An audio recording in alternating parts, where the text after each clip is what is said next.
Everybody is looking for answers to what happened that night. It was a night like many others in the nation's capital. The sky was dark, the air was cold, and the lights of the city twinkled below. But on this night, January 29th, 2025, the ordinary took a terrifying turn. At approximately 8:48 p.m., tragedy struck above the Potomac River. An American Airlines CRJ-700, Flight 5342, collided with a U.S. Army Black Hawk helicopter. The crash site, a chilling scene of debris and devastation, quickly became a beacon of emergency response. The nation watched, holding its breath, as the initial shock gave way to a wave of questions. What happened, and how could it have been prevented? If you want to stay updated on this and other aviation investigations, make sure to subscribe to our channel. American Airlines Flight 5342, a Bombardier CRJ-700, was on its final descent into Reagan National Airport. The flight, originating from Wichita, Kansas, carried 64 souls, passengers and crew, looking forward to landing after a long journey. The pilots, following standard procedure, were in contact with air traffic control, their plane a blip on the radar screens. Unbeknownst to them, another aircraft shared the darkening skies. A U.S. Army Black Hawk helicopter on a routine training mission cut through the night. The helicopter, with a crew of 3, was supposed to be operating within strict altitude limits, a safety measure to prevent exactly this kind of disaster. However, for reasons yet unknown, the helicopter deviated from its approved flight path. It climbed above 300 feet, putting it in the direct path of the descending American Airlines jet.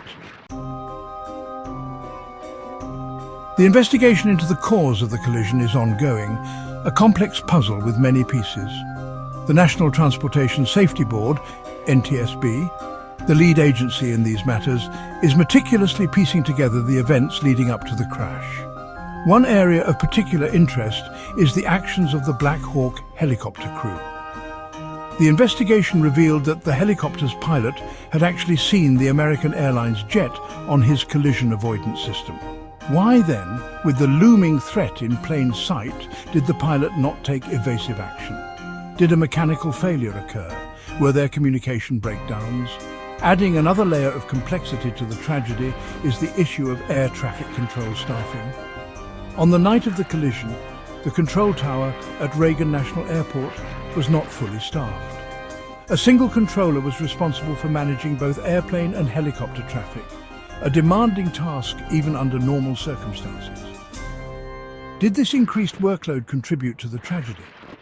Were there missed opportunities to identify and address the converging flight paths? These are just some of the questions that the NTSB is working tirelessly to answer. The immediate aftermath of the collision was a scene of chaos and heartbreak. Emergency response teams raced to the crash site, their efforts hampered by the darkness and the unforgiving waters of the Potomac. The Coast Guard, utilizing boats and helicopters, scoured the river for survivors, a glimmer of hope fading with each passing hour. The grim reality of the situation settled in.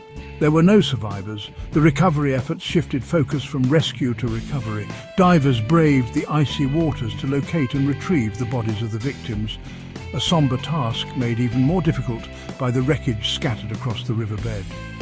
The 12th Aviation Battalion, the unit responsible for the Black Hawk helicopter involved in the crash, was immediately grounded. The operational pause, lasting 48 hours, gave the Army time to conduct internal reviews and safety checks. It also served as a stark reminder of the inherent risks associated with military aviation. Reagan National Airport, a critical transportation hub for the nation's capital, was temporarily closed following the collision. The closure, while disruptive, allowed for a thorough assessment of the runways and airspace to ensure the safety of future flights. If you found this video informative, please subscribe to our channel for more in-depth coverage and updates.